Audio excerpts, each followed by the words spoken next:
Assalamualaikum warahmatullahi wabarakatuh. Perkenalkan, kami dari kelompok 6 akan menyampaikan hasil diskusi kami. Perkenalkan, nama saya Muhammad Maulana dengan NIM D1A021518. Saya Sabrina Syarmansyah dengan NIM D1A021570. Saya Nabila Gazi dengan NIM D1A021529. Saya Siti Fadila Rohali dengan NIM D1A021581. Saya B. Azmirida Auliaha, NIM D1A021369. Saya Rizka Ayu Aminarti, NIM D1A021561. Saya Pujawati, NIM D1A021545. Saya Alfania Sabila, NIM D1A021542.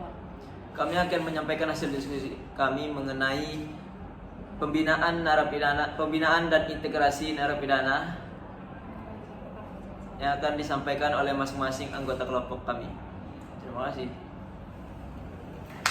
Baik, yang pertama mengenai latar belakang pembinaan dan integrasi narapidana, yakni pembinaan terhadap narapidana dalam lembaga pemasyarakatan tidak lepas dari sebuah dinamika, tentunya bertujuan untuk lebih banyak memberikan bekal bagi narapidana untuk mendorong kehidupan setelah bebas. Plato menyatakan bahwa tidak ada yang bisa mengubah nasib manusia kecuali dirinya sendiri. Namun dengan adanya lembaga pembinaan memungkinkan manusia mengalami perubahan dan mengenal dirinya sendiri. Seiring berjalannya waktu terjadi perubahan istilah yang dulunya penjara menjadi pemasyarakatan, di mana pemasyarakatan dianggap sebagai sistem pembinaan terhadap orang yang melanggar hukum dan merupakan bentuk pertanggungjawaban untuk mewujudkan reintegrasi sosial atau pulihnya kesatuan hubungan antara warga binaan, pemasyarakatan, dan masyarakat. Dalam pasal 1 angka 1 Peraturan Pemerintah Nomor 31 Tahun 1999 tentang pembinaan dan pembimbingan warga binaan pemasyarakatan, bahwa pembinaan merupakan kegiatan untuk meningkatkan kualitas ketakwaan kepada Tuhan Yang Maha Esa, intelektual, sikap dan perilaku profesional, kesehatan jasmani dan rohani, narapidana dan anak didik pemasyarakatan. Jika dikaitkan dengan sistem peradilan yang ada di Indonesia, maka lembaga pemasyarakatan merupakan salah satu komponen yang bertugas melaksanakan pembinaan terhadap narapidana. Sistem peradilan pidana merupakan suatu penegakan hukum sebagai upaya represif kejahatan. Sistem peradilan pidana terdiri dari 4 subsistem, yaitu subsistem kepolisian, kejaksaan, pengadilan, dan lembaga pemasyarakatan. Maka berdasarkan uraian tersebut, kami merumuskan 2 masalah, yakni yang pertama, bagaimanakah proses pembinaan narapidana dalam lembaga pemasyarakatan, dan yang kedua, apa saja hak-hak integrasi yang diperoleh oleh narapidana. Baik, di sini saya akan menjelaskan bagaimana proses pembinaan narapidana dalam lembaga pemasyarakatan. Berdasarkan pada Peraturan Pemerintah Nomor 31 Tahun 1999 tentang pembinaan dan pembimbingan warga binaan pemasyarakatan. Warga binaan atau narapidana yang ada di setiap rumah tahanan maupun lembaga pemasyarakatan di Indonesia berhak untuk mendapatkan pembinaan dan pembimbingan. Undang-undang mengamanatkan bahwa pembinaan warga binaan berarti kegiatan yang bertujuan untuk meningkatkan kualitas ketakwaan warga binaan kepada Tuhan Yang Maha Esa, meningkatkan kualitas intelektual, perilaku, profesional, sikap dan kesehatan jasmani serta rohani warga binaan dan anak permasyarakatan. Pembinaan warga binaan masuk ke dalam salah satu indikator di dalam sistem pemasyarakatan. Dengan adanya sistem pemasyarakatan sebagai metode pembinaan narapidana, terjadi perubahan yang awalnya lembaga pemasyarakatan sebagai tempat pembahasan menjadi tempat pembinaan. Bentuk-bentuk pembinaan yang diterapkan bagi narapidana yaitu A. Pembinaan yang bersifat langsung, yaitu interaksi secara kekeluargaan antara pembina dengan yang dibina. Yang ke B, pembinaan yang bersifat persuasif, yaitu berusaha merubah tingkah laku pelaku melalui keteladanan. Yang ke C, pembinaan berencana, yaitu terus-menerus dan berkelanjutan. Dan yang ke D, pembinaan kepribadian meliputi kesadaran beragama, berbangsa, dan bernegara. Jika pembinaan narapidana dikaitkan dengan teori pemidanaan, maka terdapat salah satu, yaitu treatment teori yang pada awalnya mengemukakan bahwa tujuan pemidanaan dikemukakan oleh aliran positif yang berpendapat bahwa pemidanaan sangat pantas diarahkan kepada pelaku kejahatan, bukan pada perbuatannya. Pemidanaan yang dimaksudkan oleh aliran ini untuk memberi treatment atau rehabilitasi atau pembinaan kepada pelaku kejahatan sebagai pengganti dari penghukumannya. Aliran positif ini dilandaskan pada alasan bahwa pelaku kejahatan adalah orang yang sakit sehingga membutuhkan treatment atau perawatan dan rehabilitasi atau pembinaan. Sekian dari saya. Baik, di sini saya akan menjelaskan mengenai integrasi narapidana. Jadi, integrasi itu merupakan layanan yang diberikan oleh lapas kepada warga binaan pemasyarakatan dan keluarga warga binaan pemasyarakatan dengan mengembalikan warga binaan pemasyarakatan kepada keluarga dan masyarakat agar dilakukan pengawasan, pembinaan, pendampingan langsung oleh masyarakat.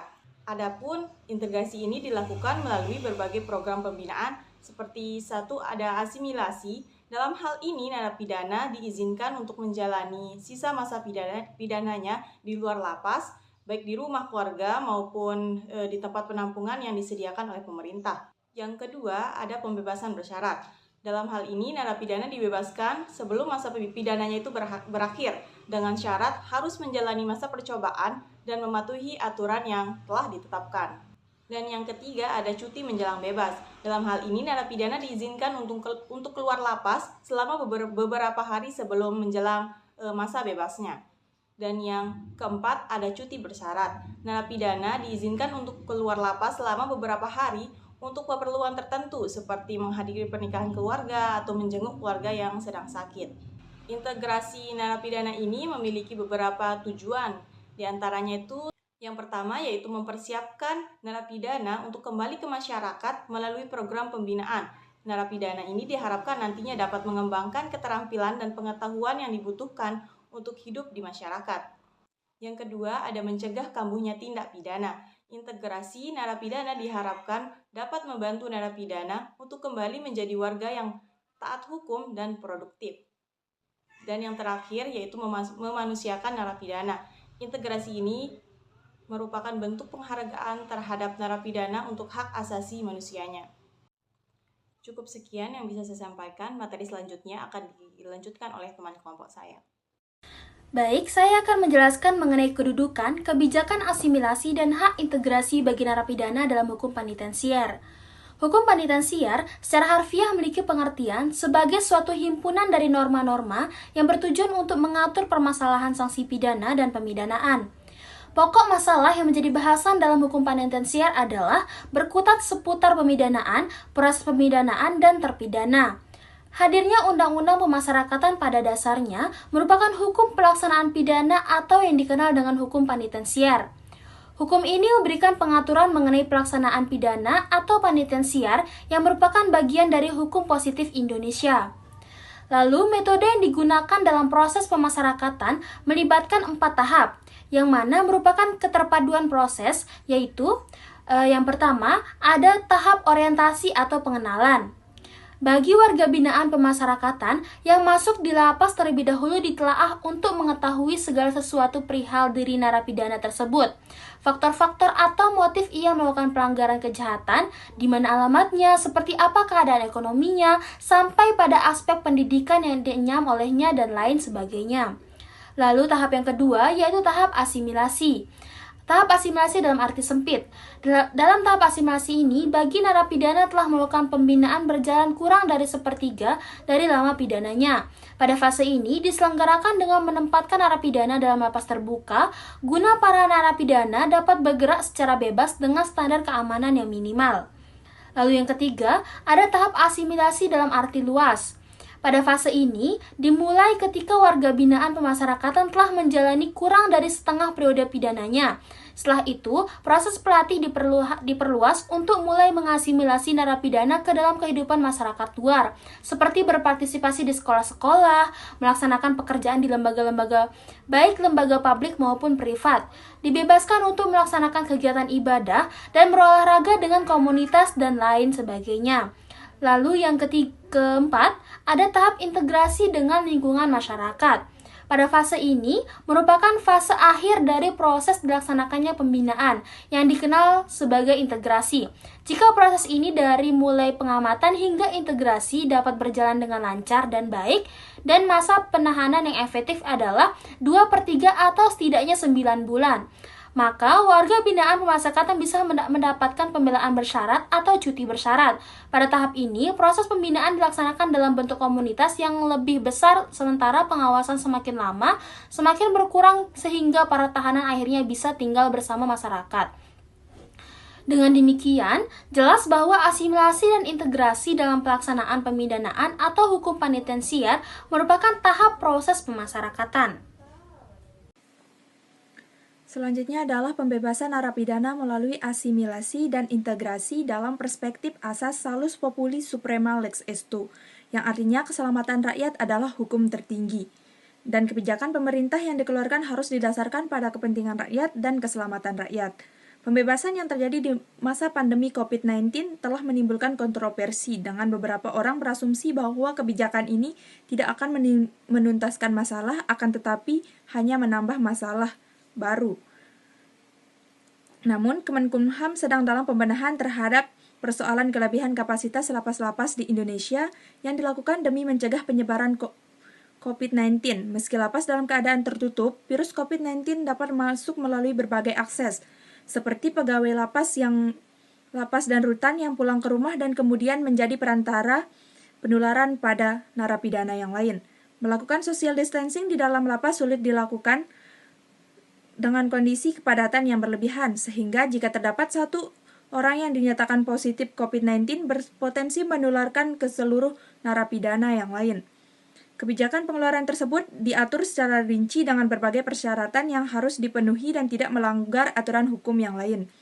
Kebijakan pemerintah dalam mencegah penyebaran virus COVID-19 melalui program asimilasi dan integrasi di tengah pandemi. Dengan demikian, pengurangan jumlah penghuni lapas sebagai langkah taktis melakukan pencegahan penyebaran COVID-19 di dalam lapas dan rutan. Asas solus populi suprema lex esto secara filosofi memberikan jaminan dan mengakomodir keselamatan rakyat. Namun, kebijakan tersebut memiliki dasar hukum dan tidak bertentangan dengan aturan hukum yang lain. Baik, saya akan melanjutkan tentang tantangan kebijakan asimilasi dan integrasi narapidana pada saat pandemi COVID-19. Jika kita melihat atau flashback ke 3 tahun ke belakang, banyak sekali kebijakan yang dibuat oleh pemerintah yang mendapat sorotan masyarakat banyak. Salah satunya yaitu kebijakan pemerintah dalam pemberian asimilasi dan integrasi bagi narapidana pada saat masa pandemi COVID-19. Jika kita mengacu pada pasal 1 angka 5 Permenkumham nomor 10 tahun 2020, bentuk-bentuk asimilasi yang dikeluarkan atau yang diberikan oleh pemerintah, yang pertama itu pembebasan bersyarat, yang kedua cuti menjelang bebas, yang ketiga cuti bersyarat. Namun dalam pemberian kebijakan tersebut terdapat beberapa tantangan yang dihadapi. Salah duanya yang pertama yaitu tantangan dari regulasi atau peraturan itu sendiri, yang dimana masih banyak peraturan perundang-undangan yang melarang narapidana untuk berbaur dengan masyarakat banyak. Yang kedua, tantangan dari masyarakat itu sendiri bahwa adanya ketidakadilan masyarakat bagi mantan narapidana, padahal dengan tujuan dilakukannya asimilasi tersebut untuk memperbaiki diri narapidana ini di dalam masyarakat dan tidak mengulangi tindakannya sendiri. Selanjutnya, saya akan menyampaikan materi mengenai layanan integrasi bagi narapidana. Layanan integrasi merupakan layanan yang diberikan oleh lembaga pemasyarakatan kepada warga binaan pemasyarakatan dan keluarga warga binaan pemasyarakatan. Berikut persyaratan mengenai integrasi bagi narapidana. Yang pertama, telah menjalani masa pidana paling singkat 2/3 dengan masa pidana tersebut paling sedikit 9 bulan. Yang kedua, berkelakuan baik selama menjalani masa pidana paling singkat 9 bulan terakhir dihitung sebelum tanggal 2/3 masa pidana. Yang ketiga, telah mengikuti program pembinaan dengan baik, tekun, dan bersemangat. Yang keempat, agar masyarakat. Dan terakhir saya akan menjelaskan mengenai kaitan pembinaan narapidana dengan KUHP nasional. Ius Constituendum atau KUHP nasional dan di dalam Undang-Undang Nomor 12 Tahun 1995 tentang pemasyarakatan beserta sebagai berbagai peraturan pelaksanaan lainnya seperti surat-surat edaran, keputusan menteri, dan lain-lain yang merupakan basis yuridis pelaksanaan pemidanaan pemasyarakatan sebagai sistem pembinaan narapidana. Di dalam KUHP nasional pasal 47 disebutkan bahwa ayat 1 pembinaan bertujuan untuk pertama, mencegah dilakukannya tindak pidana dengan menegakkan norma hukum demi pengayoman masyarakat. Yang kedua, memasyarakatkan terpidana dengan mengadakan pembinaan sehingga menjadikannya orang yang baik dan berguna. Yang ketiga, menyelesaikan konflik yang ditimbulkan oleh tindak pidana, memulihkan keseimbangan dan mendatangkan rasa damai dalam masyarakat. Yang keempat,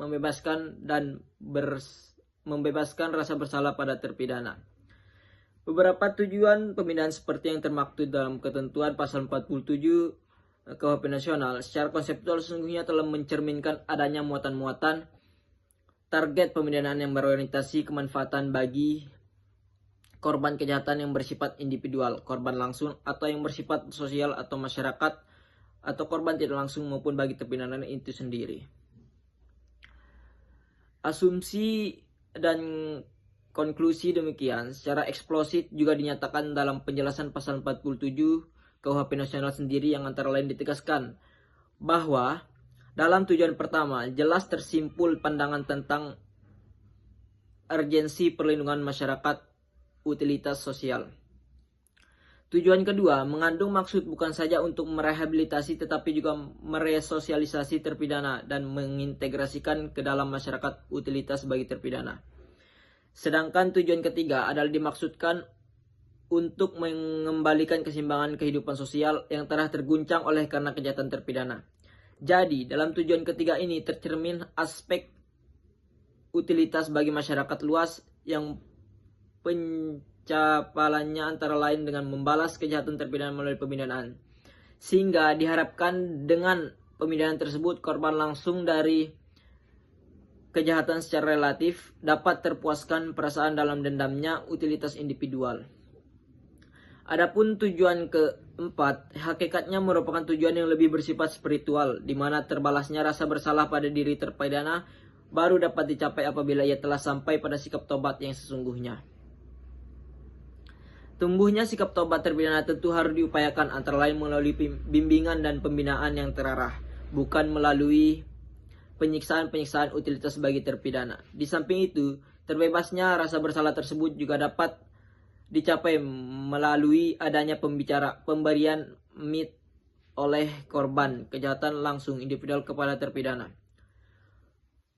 Kondisi demikian bisa terwujud diantaranya ialah apabila terpidana mampu memberikan kompensi ganti rugi terhadap korban. Jadi dengan demikian, tujuan pemidanaan keempat ini secara implisit mengandung muatan-muatan utilitas yang akan dapat dirasakan baik oleh pelaku kejahatan terpidana maupun korban kejahatan.